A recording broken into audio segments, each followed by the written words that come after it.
Hey everybody, this is Heidi, and you're listening to the Successful Fashion Designer Podcast. We all know that the fashion industry is brutally competitive and it takes loads of hard work to get ahead. The problem is that everyone's secretive and tight-lipped about their ways.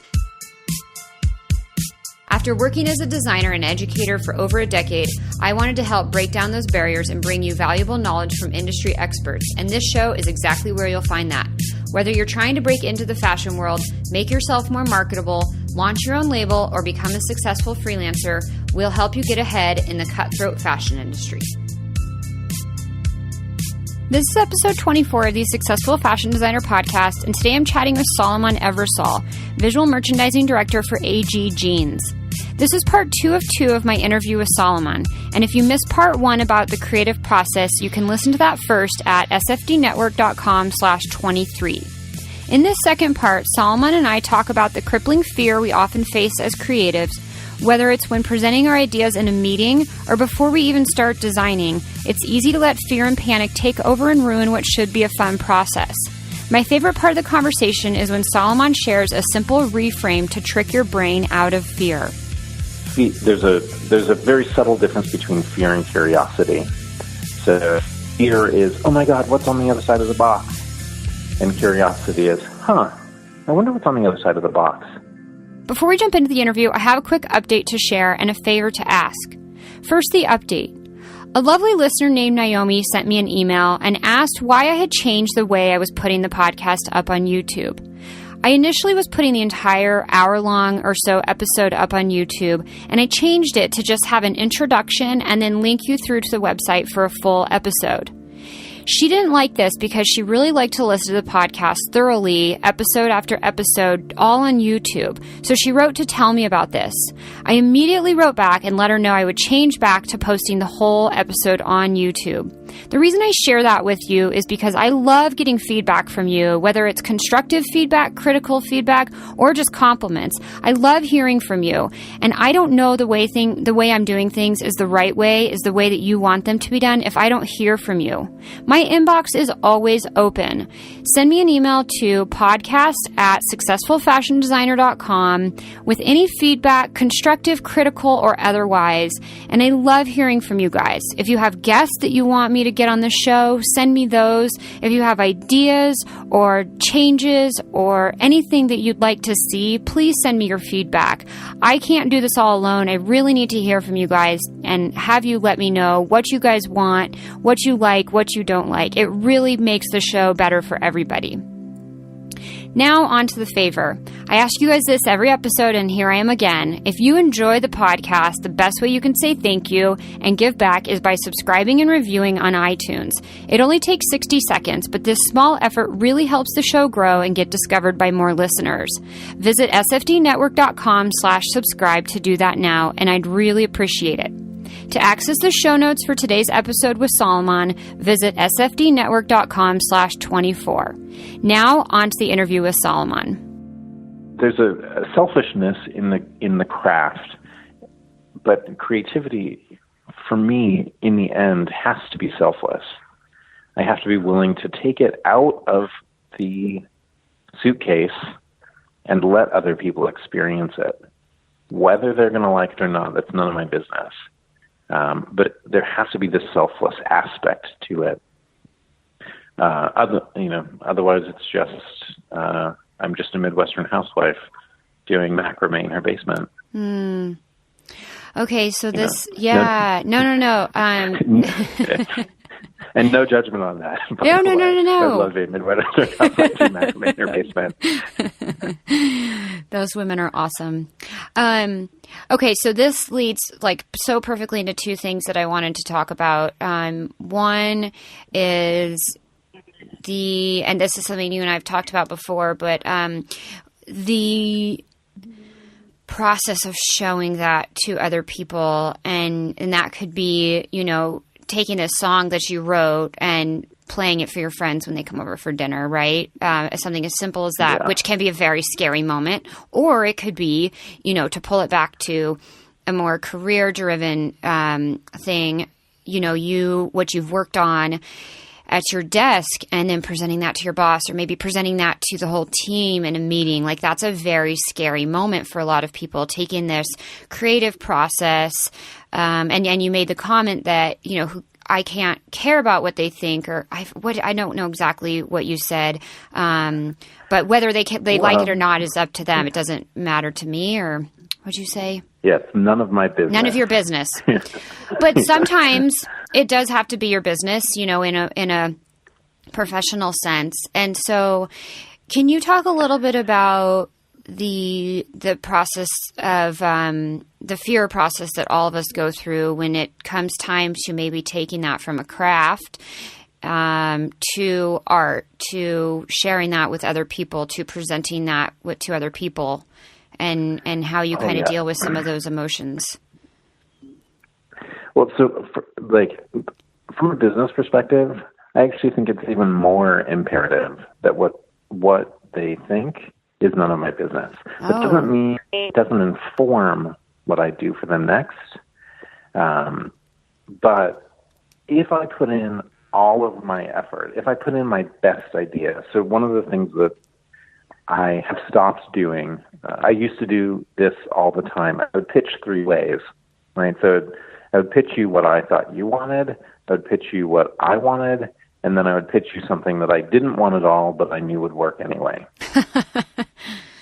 Right? Yeah, I love that. That's what I was taught at one point, is this is how you pitch ideas. And I know what I want, but I'm pretty sure that you're going to pick the one that I have chosen for you. Mm-hmm. Which is really that's a lot of work. That is a whole lot of work. You now went from one thing to 3 things that you have to present and come up with. Right? Yeah. So now I pitch one way. I always have something in my pocket that is a less fleshed out idea that I also believe in, but I pitch my best idea. And then it's none of my business what you think about that. Because whatever happens next is going to give me the next step, is going to tell me what I need to do next, what course of action I need to take in order to fulfill this job. Mm-hmm. But I'm going to give you my best idea. That's informed, it's based on what are the needs of the customer? Are the business needs? What are some creative influences that are going on in the world right now? My best idea rarely comes is completely nebulous. I don't think it's ever completely nebulous. I think that's impossible because we don't create in a vacuum. But it may not be what you want, and that's none of my business. I might not be the right person for that job, or it may be close to what you want, and then we have to tweak it. There is this minister, the Reverend Dr. Michael Beckwith, who a very long time ago I heard him say, there's a very subtle difference between fear and curiosity. So fear is, oh my God, what's on the other side of the box? And curiosity is, I wonder what's on the other side of the box. So my job is to be curious, right? When I present a creative idea, my job is to wonder this idea that's, this word that is about amazement and awe. So I am looking to client, customer with wonder and awe and going, how does this land in your heart, right? Or how does this sit in your mind? Or how does this feel in your hands? And you may hate it. It may be you may just be like, wow, no. I mean, some of the most magical things that I've made don't sell. I don't know why. I have no idea why, and it's none of my business. And then 6 years later, they start selling. And I'm like, wait, what? Now? Dang it. Elizabeth Gilbert talks about that. She's like, the timetable is not yours. Yeah.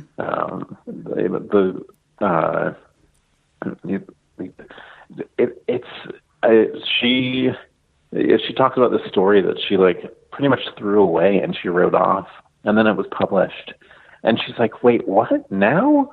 I wanted it to be published so long ago. Yeah. And now you're publishing it? As though it's a disappointment, right?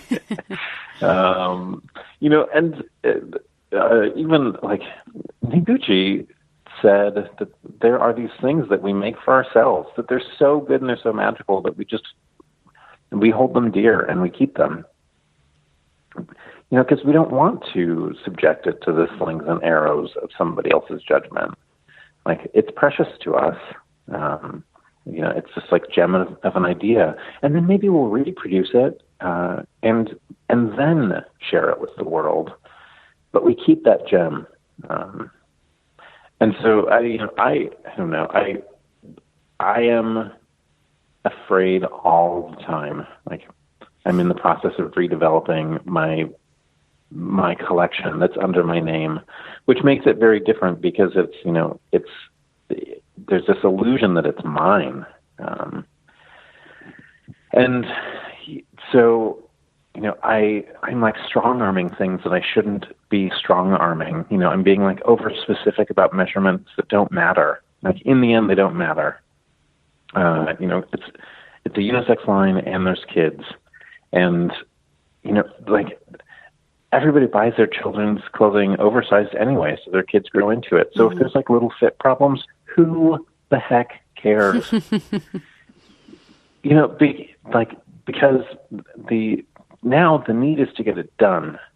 And so, if I want it to be bigger than just something that I'm dreaming about, then we talked about this earlier today, that,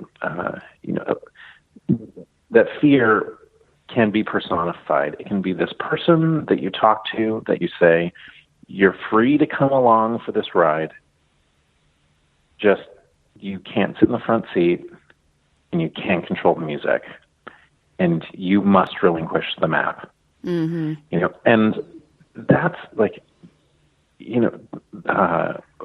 if I want something that I am nurturing to thrive, and I definitely good grief, have I learned this from having a child? I have a 21-month-old little girl, and if I think that I can strong-arm her personality, oh, heck am I wrong.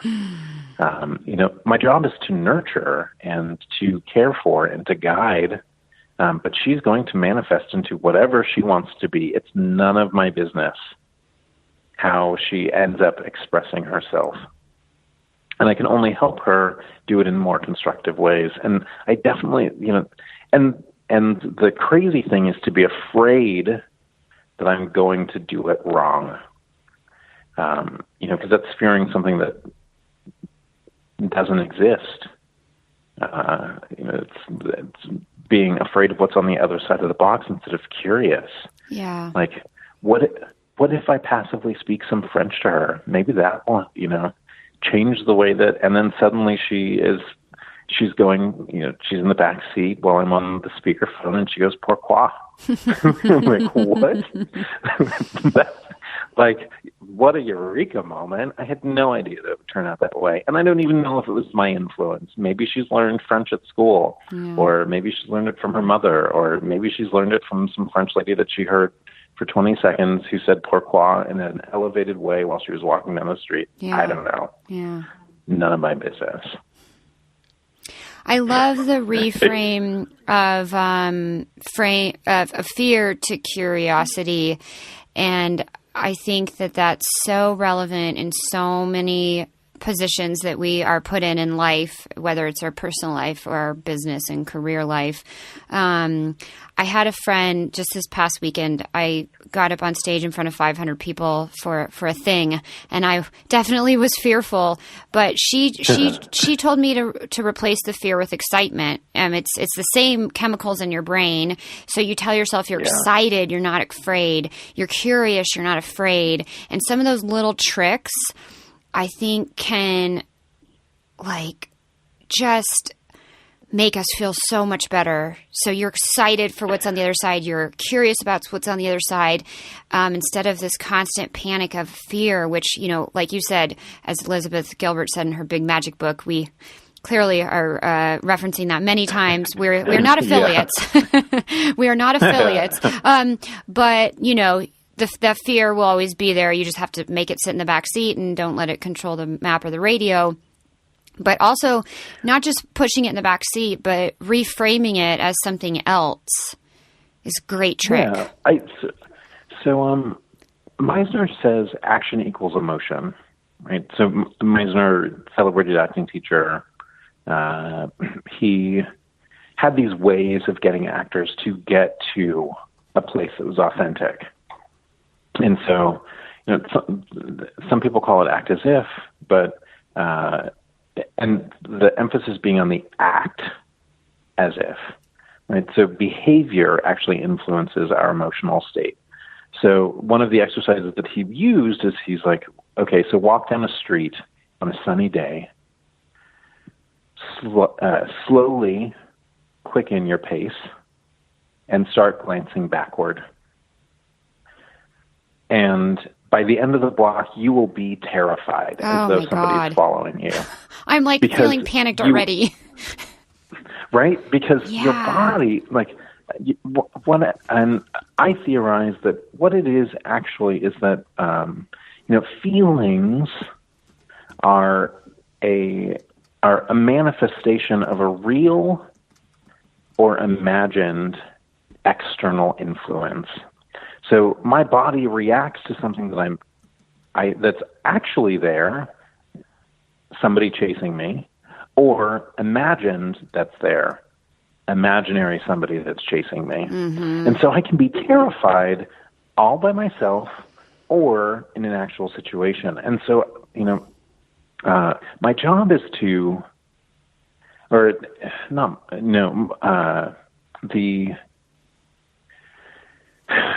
the option is there that I can act as if, or that I can behave in a way that fits what I want to feel. So if I want to feel accomplished, then I behave as somebody who is accomplishing. And I can turn around and look at examples. I do not want to feel like the girl who was sitting at her desk at 11:55 p.m., still on that project, panicking that it's not going to be done the next morning. Mm-hmm. So I behave like the girl who's super relaxed, who comes in at 9 a.m., who leaves at 5:45, always has her work done, and is thriving. Right. So there are endless examples around me. I definitely am prone to panic and anxiety and fear and desperation. Mm-hmm. Yet if you ask any of my coworkers, if you ask any of the people who have employed me, I'm known as the guy who is the relaxer, right? I walk into a meeting and everybody relaxes. I walk into a store build and everybody calms down, because I behave in a way that is calm.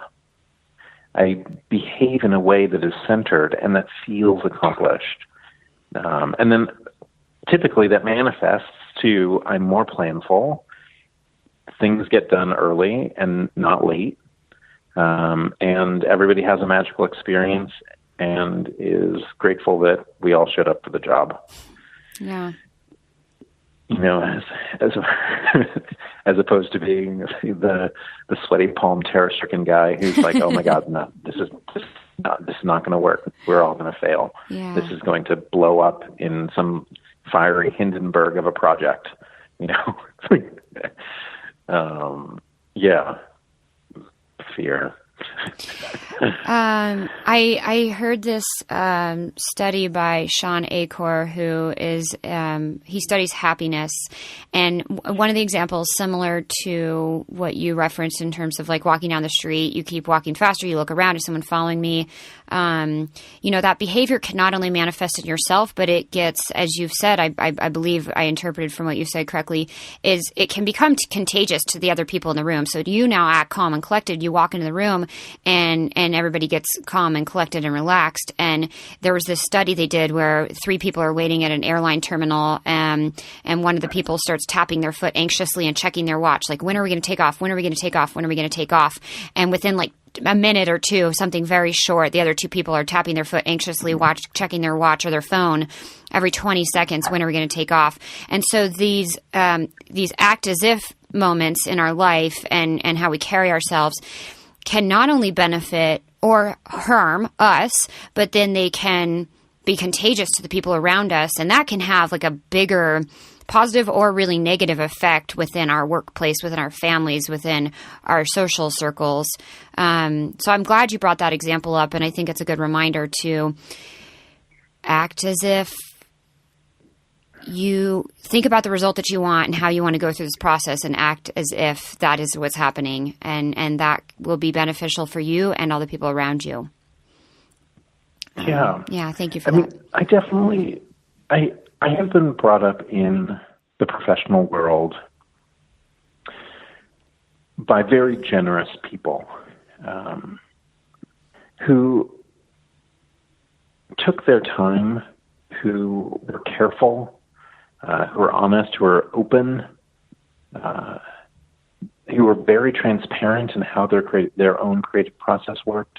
Some who panicked, some who didn't. But what they taught me definitely is that it is very important for me to behave like somebody I would like to become. Mm-hmm. And treat my employees with the same respect, generosity, openness that I've been treated with. And so, I'm grateful. Like, I'm super grateful for that first very professional retail gig doing visual merchandising, where Lisa Hungerink gently showed me how my ideas could be applied to a single store. And then how that projected me into a career that I was not because still at that time, I think I thought I was going to go back to acting or something. Mm-hmm. And so, I try and behave with my employees and with my coworkers like Lisa did with me. Gentle, constructive, transparent, collaborative. And it also makes my life much easier. Because I'm less stressed if I behave less stressed. Yeah. I love that generosity that you consciously pass it on to your staff, because, we all hear so many horror stories is perhaps a bit dramatic, but we hear these stories of people working under terrible bosses who are just jerks, and they push, they don't appreciate, and they're, I don't know about you, but I hear a lot of really bad situations within the fashion industry of very abusive bosses or higher ups. Go ahead. Yeah. I mean, the fashion industry, I do think the fashion industry is filled with a lot of enfant terrible, like we're Can you translate? tantruming children. Yeah. Terrible children. Okay. Right? Like that. So there's this illusion, or I think there's this misnomer in all creative industries that we are supposed to behave like children. That we're supposed to be childish. And what I've come to learn is that that's not at all the case, right? We're supposed to be childlike, right? We're supposed to engender these ideas and these magical places that are those of a wonder-filled child. But we are not supposed to behave childishly. So, it does not serve me to tantrum. It serves no one to tantrum. Mm-hmm. But we, as creatives, have definitely learned that, I can't tell you how many movies in which a fashion designer throws a shoe, or an interior decorator walks in and is like, "Oh, this is terrible. Tear it all down. What were you thinking?" This idea of successful creative fashion people as being monsters. Yeah. And why not be generous? Why not be calm? Why not be lovely? Long ago in a faraway place, I was a fashion model. And I worked with some really big stars. And I have to tell you that my favorite experiences, the experiences that inspired me to keep going in this industry, were these generous spirits who were calm,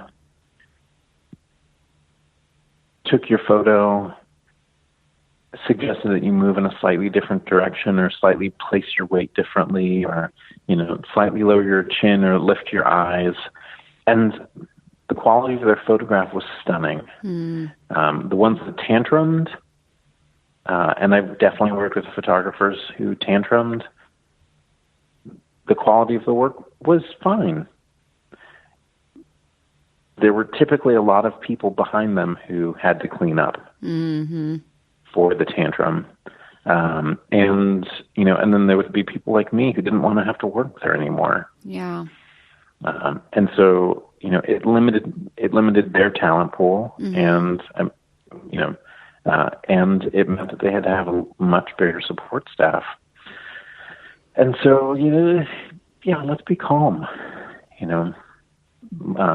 really, the question, it seems strange to ask yourself this in a work environment, but the question I ask myself most often is, what's the most loving thing I can do right now? And usually that thing is right. Yeah, that's wonderful. Solomon, you sound like a wonderful man to work for, and I would love to ask you just one more question, because a lot of people in the audience work in the industry as an employee or trying to get in for the first time or trying to break back in after being laid off or whatever long list of things. But a lot of people out there going through interview process and things to that extent. And so you're in a position of hiring. When you're interviewing new candidates, this is going to be a little bit more actionable for the listeners out there. I know some of the conversation's been a bit abstract, but I did want to touch on this. What are you looking for in people that you interview? How can they best present themselves to land the next gig, whether that be creatively or intellectually, or what is that? And what advice can you give to some people out there listening who are fighting desperately to get back in or to break in for the first time? So I would, that is a hard call. That's definitely a hard question. Yeah. Because it's, it's like, is what phase is the moon in? Like, what are you wearing? What does your resume look like? I think, was it terrible to start with a negative, but I would say, don't presume you know what I want. Interesting. Don't presume you know what any employer wants. My experience in interviewing has always been, I'm an oddball. I wear a lot of jewelry. I dress very outside of the box. It's all very approachable, but it's definitely not like, I do not walk into an interview or into any situation in what you might expect I would wear to an interview. And I think sometimes I actually take it as a slight challenge to be outside of the box. I sat in an interview one day with a man who didn't really tell much with his responses or his behavior. He was one of those, like, you just can't read him. Mm-hmm. And at one point he says to me, he goes, okay, so I'm looking at you and I'm asking myself, what affinity does this fellow have to this brand or to a brand like this? And I sat and I was like, well, I could totally give him a line, right? I could be like, oh, I love this brand and this is blah, blah, blah, and nonsense, and I'm trying to please you with, or I could just be authentic. And I was like, I don't have an affinity toward this brand. I actually think that if you were going to hire me, you are getting somebody who's a more interesting candidate, because now what I'm going to try and do is sell this brand to myself, and I'm a hard person to sell to. And so there you go. And he was like, that is the most interesting answer I have ever heard to that question. Yeah. Because I think we go into these we go into these interviews assuming that we know what the interviewer wants, what the your boss is looking for, but we have no idea. Like, we may be walking, this is part of that idea of, like, it's none of my business, right? So if I go in and I give them my A-level work, like, if I give them the best that I can muster, honestly, if you go in and you give them your B-level work, and you save the best that you can muster for your very pet projects, and they aren't interested in it, no worries. Don't worry about it. On to the next. Which is a crazy idea, because I know we're all desperate for employment these days. Yeah. And more money and a better gig and career advancement. But, we have to relieve ourselves of that pressure, because I have no idea. Like, I've interviewed for companies who I'm like, I was perfect for that job. I can't believe I didn't get the job. And I didn't get the job because they were on a hiring freeze. They were interviewing anyway, but nobody knew that they weren't allowed to hire anybody. Yeah. Right? It's out of your control. So, yeah, let go of that idea. I know that we are all desperate for that new gig. And that we want to land these things, but it just may not be for you.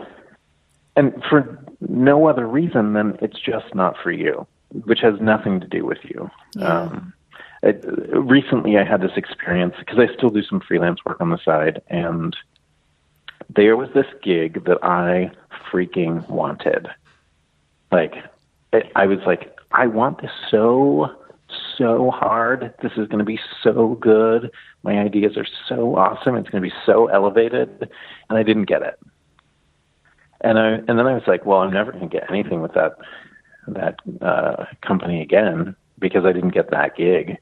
And then they turned around and they gave me a gig that was, holy crap, was it so much better. I mean, it was just like, it wasn't nearly as cool or edgy or like future production awesome geniusness, but it was so much better. And it ends up being a really like legitimately magical, eye-opening, heartwarming, career expansive, creativity building experience that was really fucking hard. I tried not to cuss this whole time, but it was really hard. That's okay. I mean, it was really I have no idea what that other gig would have been like, but I know that the gig that I did was actually truly relationship building. And, you know, so like whatever, if you are looking for work, if you are trying to find that new gig or that new job or that new freelance opportunity, just don't assume what's on the other side. Be curious about what's on the other side, but don't be afraid of it and don't assume. Yeah. What is it they say? When you assume, you make an ass out of you. You and me. Yes. Yeah. I love that. Great. Just, really good sort of mindset shifts, because I know that it can really be easy to get lost in the weeds in your own brain. And so it's really good to sort of just reframe all of those and, stop making those assumptions, go in with curiosity. Really, really, really good things we can all practice regularly. Solomon, I want to end with the one question that I ask everybody at the end of the interview. And that is, what is one thing that people never ask you about working in fashion, but you wish they did? Thankfully, I think people are very curious about what I do, because I work in an aspect of fashion that is different, right? The visual merchandising, store design, nonverbal customer manipulation is it's a unique skill set. Mm-hmm. But what I wish we could actually discuss more is this idea of fashion versus clothes. Because there's this illusion that we work in some sort of like wild, amazing, elevated industry. Mm-hmm. And I wish we could actually talk more about the idea that, really like what we're making, what our jobs are, is clothing people, right? Protecting them from the environment, whatever that is, if it's a Hervé elastic bandeau dress that you spent, $4,000 on so that you could wear it to a premiere, it is a protection mechanism of some sort. It is a thing that keeps you from falling to the slings and arrows of the tabloids. Yeah. Or, if it's a pair of running leggings that you bought at Old Navy because they were way less expensive than Lululemon, but you still need them to run in the cold. Yeah. Right. So it's not a specific question. It's more a line of discussion. I wish we would talk more about the fact that what we do, the adornment that we make, is not actually this like amazing elevated art form. It is one of practicality. These are necessary choices that people make. Clothing is necessary. We cannot walk around society naked. Yeah. But how can we make it more beautiful? Yeah. That's what we are doing, and I wish that's what we talked about more. So it's not one question, it's more a line of reasoning. Yeah, no, that's fantastic. I love that angle, and just that it's a good thought process for anyone in the industry to sort of go through and ask themselves periodically throughout the design process. Solomon, this has been so wonderful chatting with you. You're fantastic, and I really appreciate your time and sharing all these wonderful insights with everybody. Where can people find you online or LinkedIn or where are you? So yeah, I'm definitely, I'm all over. Pretty much all of my channels are Solomon Eversole. So my Instagram, which you'll see a lot of my daughter on, And creative process is Solomon Eversole. Okay. My website is solomoneversole.com. Great. LinkedIn is Solomon Eversole as well. Awesome. I'm 100%. And then I have one website that shows, that's more like my portfolio, which is Mr. Eversole. And that's MisterEversole. Okay, fantastic. I will put links to all of that in the show notes. Thank you so much, Mr. Eversole. This was really fantastic to chat with you. I had a really, really great time. Likewise, thank you. This is I feel privileged to participate. That concludes part 2 of 2 parts interview with Solomon. If you missed part 1, you can listen now at sfdnetwork.com/23. And if you'd like to learn more about any of the resources mentioned in this episode, visit the show notes at sfdnetwork.com/24.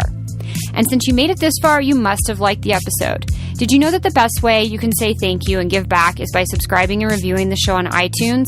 It only takes 60 seconds, but this small effort really helps the show grow and get discovered by more listeners. Visit sfdnetwork.com/subscribe to do that now. I'd really appreciate it. Thanks again for your support.